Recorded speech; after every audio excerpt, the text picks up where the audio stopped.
হয়েছে তোমার? কই কিছু হয়নি, সরো। আমি খেয়াল করছি তুমি আমার সাথে ঠিকমতো কথা বলো না, আমার দিকে তাকাও না, ঠিকমতো খাচ্ছ না, আমার উপরে রাগ করে বারান্দার মধ্যে রাতেবেলা বসে থাকো। মানে কি না বলে তো বুঝতে পারবো না যে তোমার শরীর খারাপ নাকি মন খারাপ। এমন একটা ভাব করছো যে কিচ্ছু বোঝো না, সরো। আমি সত্যি বুঝতে পারতেছি না কি হয়েছে।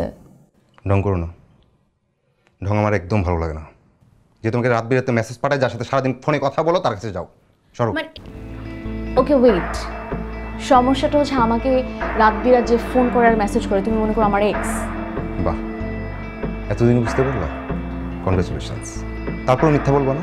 আমি মিথ্যা কথা বলি না। ওয়াও, তাহলে এই ছেলেটা কে? এটা কি আরেকজন? তোমার কয়টা এক্স শুনি? Shut up! আর একটা ফালতু কথা বলবা না, অনেকক্ষণ নিচে তোমার সব ফালতু কথা। আমি তো কখনো বলিনি আমার এক্স ছিল না। হ্যাঁ আমার এক্স ছিল, স্কুল লাইফে প্রেম করছিলাম, তারপর সামহাও আমাদের মধ্যে হয় নাই, ওর মতো মুভ অন করছে, আমি আমার মতো মুভ অন করছি। এখন আমার লাইফে তুমি ছাড়া কেউ নাই। আবার আবার কথা ঘুরাচ্ছ। তাহলে কে তোমাকে মেসেজ পাঠায়, কে তোমাকে কল দেয়? জানতে চাও কে আমাকে মেসেজ করে, কে আমাকে ফোন দেয়? হ্যাঁ আমি জানতে চাই, জানার অধিকার আমার আছে। আমাকে ফোন আমার এক্স দেয় না, তোমার এক্স দেয়, যার নাম অনন্যা। হোয়াট? অনন্যা? অনন্যা তোমাকে কোথায় বলো? আর তোমার সাথে তার কিসের কথা? সে আমাকে পায় নাই, সে নতুন করে তোমার পুরাতন সিমটা অন পাইছে। তুমি মনে হয় ভুলে গেছো বাসরে তুমি তোমার পুরাতন সিমটা আমাকে দিছিলা, বলছিলা ইউজ করো, সেটা আমি এখনো ইউজ করি।